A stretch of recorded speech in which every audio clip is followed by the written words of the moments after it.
Welcome back to another edition of ECAC Hockey Decision Makers. Awesome to be joined by Bryan Vines, the four-year head coach at RPI. Bryan, welcome aboard. Thanks, Pierre. Appreciate you having me. Oh, we're looking forward to chatting with you. First of all, congratulations. Your team's home record is phenomenal. As a coach, is that something you plan for? Is that something you tell your players? It's really important to establish a home record at Houston Fieldhouse. Not really. I mean, we take it one game at a time here, but Houston Fieldhouse is a special place to play, and we've had some really great fan support this year. I think we set a record for most attendance in our program's history with just over 1,400 early in the season. So it's a hockey school, and we get great support from our community and also our students and faculty and everybody else. You made the transition from being an assistant coach with the men's program for 8 years, a long time at RPI, to the women's program. How hard an adjustment was that for you? It wasn't a huge adjustment. I mean, I love RPI. I love being here. Really good roots in the community at the institution, and switching over to the women's side and having that opportunity to be a head coach was a no-brainer. So we're working hard to build the program and taking some really good steps this season. I've been around women's hockey since the mid-1980s when I was running a hockey camp at Babson College. And I have to tell you, I'm blown away by how the game has changed on the women's side for the positive. What changes have you seen in the women's game that you say, wow, I had no idea it was going to be this good? Yeah, no, just the skill level has increased, a ton, even in my time on the women's side. The speed of the game has gotten bigger, and just the parity throughout the leagues has really grown as well. But I think the biggest difference in my 7 years now with the women's game has been the physicality. I think it's come really close to the men's side. As the men's have started to detract a little bit with the open ice hits and everything else. The women's game has kind of grown towards that as well. So just the physicality along the wall in front of the nets, I think has really picked up. Do you think that's a byproduct of the PWHL being so prominent now and the women having an opportunity to actually play professionally?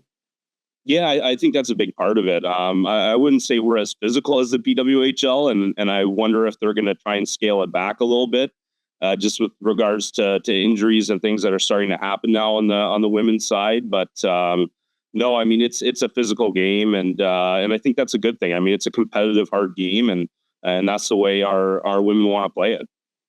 Bryan, you know what's interesting? I spent some time, again, in the early 80s working at the RPI Hockey School, so I'm pretty familiar with the tradition and the legacy of the men's program and obviously now the women's program. How much do you rely on that tradition? How much do you rely on that legacy aspect of RPI hockey when you're out recruiting? Yeah, it's a big one. We've had men's hockey for over a century and some really deep rivalries that go with that, especially with Clarkson and now Union. Who's a little bit newer of a program, but no, that's a big deal. I mean, this is, like I said, this is a hockey school. This is what everybody comes out to support on the weekends, and our president's an alum as well. And he graduated in the early '80s when RPI men's hockey was a powerhouse and about to win their second national title. So history and tradition is a huge part of what we do, and the passion around our programs, is top level. You're a man that grew up in Oakville, Ontario. Just for those who don't know, it's a suburb of Toronto, closer to Hamilton, but a suburb of Toronto. But you found your way out to Denver University, a hockey behemoth, and you played in the legendary Magnus Arena, which I love. It's one of my favorite venues in college hockey. Can you take us through how you got recruited there and what made you go to DU? Yeah, I mean, it's kind of an interesting story. I was lucky. I was able to play my junior hockey in my hometown, which was pretty uncommon, and stay in my high school. And I really didn't talk to any schools until my third year of junior hockey. I always knew I wanted to go the college hockey route. I was drafted by the Kitchener Rangers, and had a cup of coffee in camp with them, but really knew that education was extremely important to myself and in my future. And kind of waited. I always thought my hope was to go to an Ivy League school and maximize that education. But Denver was the first to offer me a scholarship, and jumped on a plane. It was my first plane ride at 19 years old, and went out there with absolutely no idea about the program, about the university. I didn't even know what league they played in.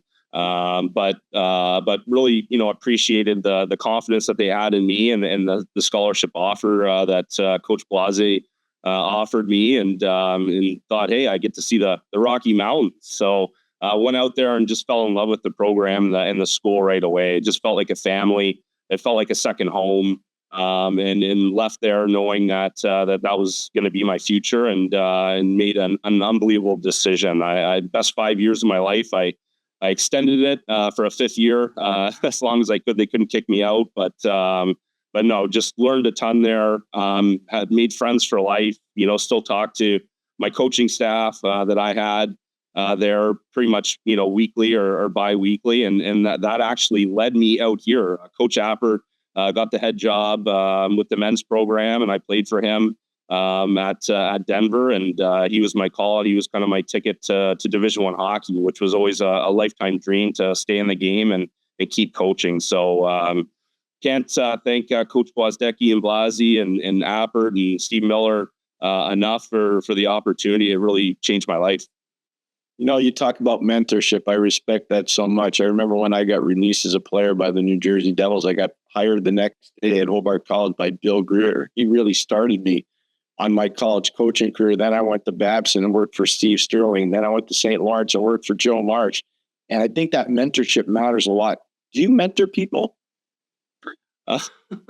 Yeah, I try to. I've had some pretty unbelievable assistant coaches here, and we lost one of them to another program this summer, and quite frankly, it was because it was time. I mean, she had accomplished all she could with our program. She was basically running our program.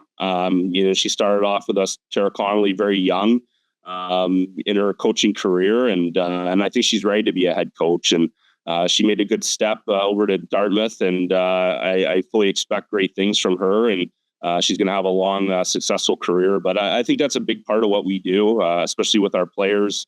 That really is the role to help them grow and develop and achieve their dreams, whether that's in hockey or the professional world or life in general. So that's really what drew me to college sports. That's what I got out of it. And that's what hopefully we're giving back to our student athletes.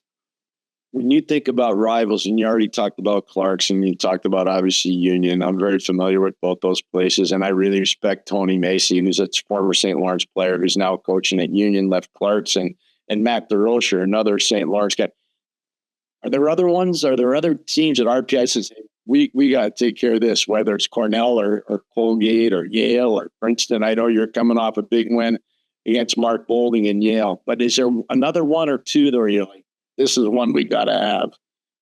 It's every game in our league. It's such a battle. As I know you're aware. I mean, we have traditionally, 7 to 8 teams ranked in the top 15 every season. So every game is a huge game. And then the ties go back, decades with every program. So really, we look at every game as a rivalry game. Every game's a huge game in our league, and really tough, to get 3 points. I mean, traditionally, most of our games go down to 1 goal or overtime or whatever it is. But no, I mean, there's great rivalries through and through. Union, our rivalry with them has really grown, especially with the Mayor's Cup that we've now played for the last 6 years, and then had a great game against them earlier in the season, a school day game at 11 a.m. And we had pretty much a packed house of middle school and grade school kids, and that was a phenomenal environment and for such a big rivalry. So I know those rivalries are only going to continue to grow. I love what you said about the school day games. I had the privilege of broadcasting this year St. Lawrence versus Clarkson. It was unbelievable at Appleton, and I coached there for 2 years and coached a lot of good players there and a lot of big games, and I was blown away by the attendance. And I'm happy to hear that it's going down to where you guys are as well. Could you see a time when it would maybe be more than 1 game per year with that, maybe 2 or maybe 3? Yeah, no, I mean, we're going to get into talks with Tony and Union and see if we can kind of flip flop with them as well, and where they can maybe run one, because we are so close. I mean, we're only 20 minutes down the road.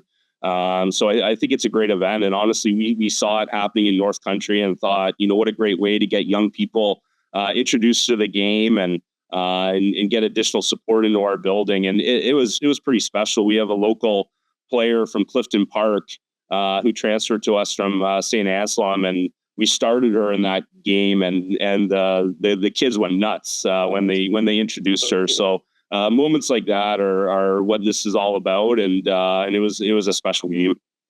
What a great segue. Your next job is going to be in broadcasting, Coach, because where I was going to go is with recruiting. Your roster is chock full of players from all over. You could have a young lady from Alberta or a woman from Saint Sever, Quebec. You can have somebody from the Czech Republic. You actually have two from Czechia. So how do you determine where and when you're going to recruit an area? I mean, we've got to be strong in Quebec, in Southern Ontario. We want to be strong in Canada as well, just because of the level of talent up north. But really, I mean, you draw a 6-hour radius around your campus, and you got to be competitive in that area, and then really lean on your contacts and your network internationally. We've got some really good ones, and just brought on board Chris Ardito onto the staff, and he's a phenomenal recruiter. He's got a great network across North America and into Europe, and that's something we're interested in. I mean, we'll go anywhere to find the right fit for our program, and we're looking for character, competitiveness, and speed and talent, and you've got to really cross your T's and dot your I's, in all those different areas. But it's a competitive environment out there. I mean, we're battling with the rest of the ECAC in those areas, and I know the game is growing exponentially overseas in Europe. So it's great to have. We also have a German national team player as well, Nina Christoph, who came over here pretty young and played at a really high program at the BK Selects, and came here. She's in our computer science and engineering department. So we'll go wherever we need to find the right fit for our program. I just love that, because that's kind of what I would used to do too. It was a little early, but we would go into the prairies, especially into Saskatchewan and to Manitoba and Alberta and Northern Ontario, places that a lot of people weren't going, but it seems like you're almost doing a lot of the same stuff on the women's side, which I think is really cool. What's the temperature of acceptance in the community for your team? Because it's been such a dominant male situation for so long at RPI. Are you starting to see more and more people say, you know what, this is awesome for the school? Yeah, no, it's growing, and we have an unbelievable advocate in President Schmidt. As an alum, he had 4 boys that all played in Massachusetts when he was at MIT. His wife Lynn worked in minor hockey in the Boston area as well. So I mean, they have a huge passion for hockey, and also want to see our program grow and create the history and tradition that our men's program has as well. And he's at every one of our games, which is special when your president is at every single game. And then our athletic director as well, Christy Bowers, our first female athletic director in school history, is a huge step forward for a school that is, a STEM school, and traditionally, a lot of men, in terms of our ratios, and that has grown in my time. I've been here for 16 years now, and that's grown hugely. Where, when I started with the women's program, I asked the team right away. I said, "How many other women are in class with you?" And we had 3 or 4 that were the only woman in an engineering class, and now it's the ratio has come way closer. So no, I mean, the hockey's a huge deal here, at the school, and they want to see a winner, they want to see a competitive team, and they're super excited. I mean, our band travels with us, which is pretty special. We were actually up at St. Lawrence, and I step on the bench and I see the band like right next to our bench. And I thought they were St. Lawrence's band. I'm like, why are they sitting right next to our bench? And then they did the introductions, and the band goes crazy. And it's special, and hockey's special here. And that's a big part of why I'm here, because of the passion that people have for both our programs. What a fantastic story about the band up at Appleton Arena. That's special. That's really good. How do you explain the ECAC dominance on the women's side? Yeah. You do great academic institutions, I think, primarily. Attracts the well-rounded, all-rounded student athlete. I think it starts there, with just unbelievable academics, across the board, and then the coaching is second to none. I know how well prepared every team we play in our league is, how hard the coaching staffs recruit, how competitive it is out there, but just the talent level is extraordinary. But you're really dealing with the well-rounded student athlete, both in the classroom, at the rink, in the community. We had a 2-time hockey humanitarian finalist in our program that graduated a year ago. She went overseas and played in Europe for a year, and now she's in law school and going to change the world. And those are the type of people that are attracted to our programs, and it's a special league to be a part of. Well, we're in the middle part of December right now, Coach, as we tape this, and you don't play again until January the 3rd when you play Princeton and Karamori. And what do you do? How do you keep your young ladies motivated, in shape, around? Because I know exams have to be kicking in at some point too. Yeah, no, they're just starting exams right now, and they've actually been in it for the last couple of weeks, and it's something we talk about, proactively in advance, even before we're on this break right now. Just about staying in the gym, getting on the ice. They have got a great program for our strength coach, but I think that's really driven through our leadership group, and we've got some phenomenal leaders in our locker room. I think we have 8 grad students this year as well that have a great experience and have been through it before. And I thought that was a really key piece to our finish this semester, where typically we might struggle a little bit going into break because of all the distractions and things going on. And these players are highly, highly driven in class and everything else. So we have to be mindful of that in terms of how we're utilizing our time with them, and scale back a little bit as we go into this. But it's funny, Pierre, like we come back from break, and every year I get on the ice and you expect there's going to be some rust and everything else. And we have our best week of practice every year. And I remember I turned to one of my assistants a few years ago, like, wow, this is like a different team.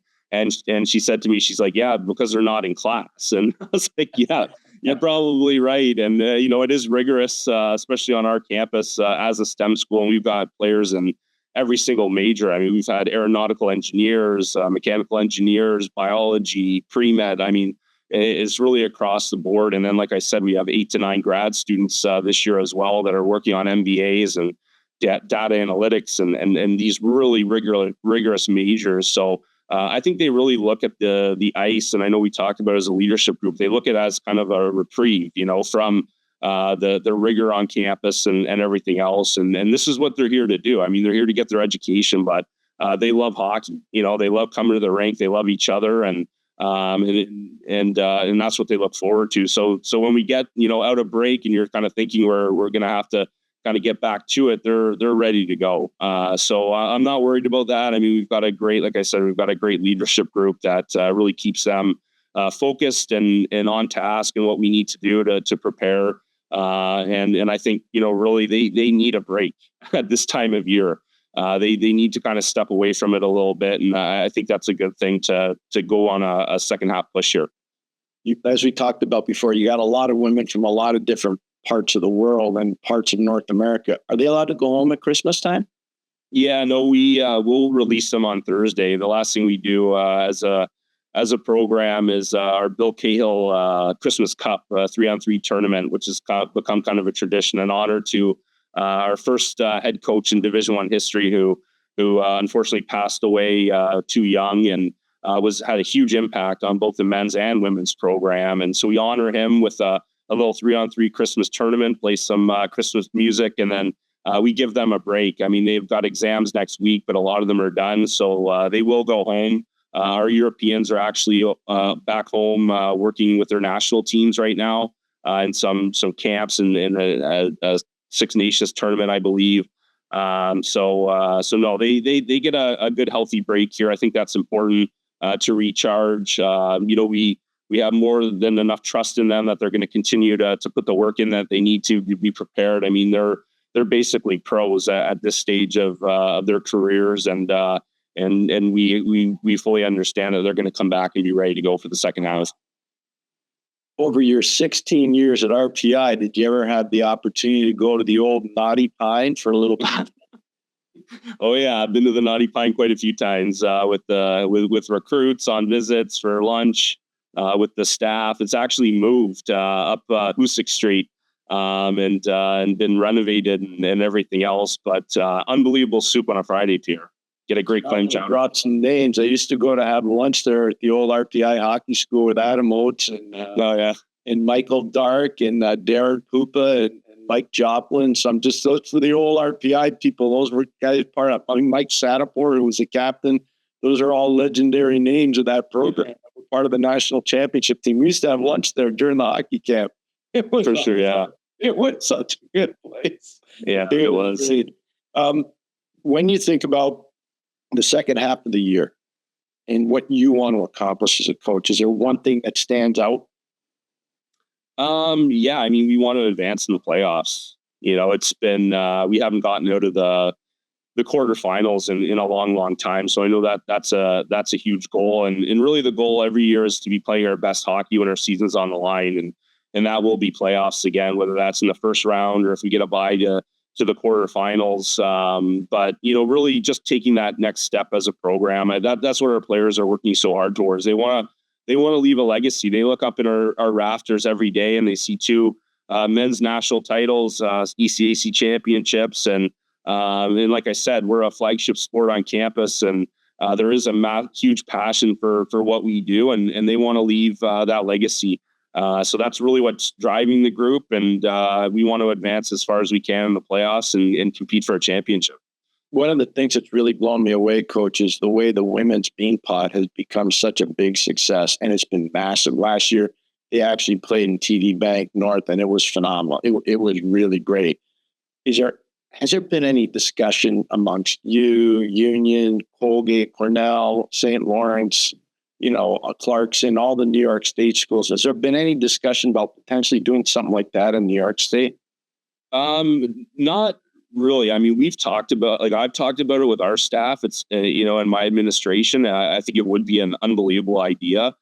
We kind of started that with the Mayor's Cup, years and years ago, and the women were added to it, I think, about 3 years in to that tradition with the men's program. And that's a huge game. It's a special game. We go down to MVP Arena in Albany and, play in front of a huge crowd. The mayors from both our towns and the city of Albany are there. The presidents, tons of alums are back as well. It's really turned into a really, really special game that we circle on our calendar every year. And but to do something with New York State, I think would be a no-brainer and be special and something that we should definitely talk about when we're down in Florida at the coaches convention. Yeah, I think it'd be a really cool thing, whether you did it at MVP Arena that you talked about, maybe you do it up in Glens Falls. Who knows? Maybe you do it in Syracuse. There are more than enough good arenas where I think you guys could have an amazing display of what I think is outstanding hockey. Is there one player, and I don't want to put you on the spot, but is there one player in the league where you say, if we don't stop her, we can't beat them? Every team has a player like that, Pierre, in our league, as I know you know. I mean, Colgate, traditionally, I know, in the previous years, it was Serdachny. It was just a game changer. And then Sarah Fillier at Princeton, and thankfully they've matriculated onto professional hockey. But no, I mean, every team has game breakers that you have to prepare for. And I think that's what makes our league so special. And then even as you move down programs lineups, I mean, the depth of the programs is just so impressive, and something that we've really built up where we can roll 4 lines. So it's not just a one player or 2 players that you're preparing for anymore. It's really, a team, and in terms of, their identity and how they play. And that's, like I said, that's what makes our league so special. Is just the talent level is just through the roof in every program. What a great answer. Thanks for providing one more, and then I'll let you go. What do you love about coaching? Yeah, Pierre, it all comes down to relationships for me. That's what I've gotten out of my hockey experience, especially in college, and then playing a couple of years of minor professional hockey as well. But just the people I've met, through the sport and the game has been amazing. I think of people like Tony Granato, who I was fortunate enough to work with when I was working as a video coordinator with the Colorado Avalanche, and we'd walk into ranks and he'd know everybody's name. He'd know their families' names. He'd know kind of what was going on in their lives over the last, few months. It'd be a security guard or a concessions person. And I think that's what makes our game special. And that's what makes being a coach so special, is the relationships and the friendships that you form through this sport and through college athletics as well. Just the amazing people that you come across. What an amazing thing. I forgot that you worked for Tony in Colorado, and then maybe now we catch you one more. I know we got to. Can you believe how difficult the video coach's job is now with the challenges? It's unbelievable. Yeah. Challenges when you were doing it, I don't think. No, I mean, I got that job, Pierre, and I didn't know how to use like files on a laptop, and they gave me 4 Exos laptops. We just upgraded to that video editing system, and basically said good luck.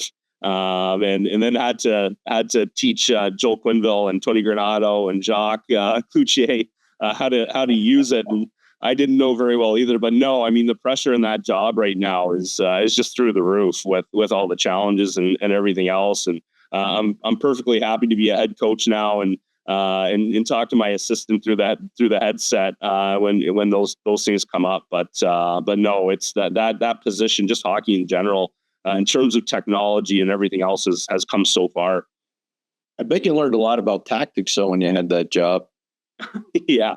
Yeah, it was a special job here. I mean, you kind of have your hand in every aspect of the organization. You're with the players, you're with the coaching staff, you deal with management and scouts, kind of across the board. So kind of how I refer to my time there, and I owe a huge thank you to Joel. I mean, just for bringing me on board. I was very young and basically gave me a PhD in hockey. Learning through people like him and Tony as well, and Jacques. We had an unbelievable staff there, and those were 3 unbelievable years.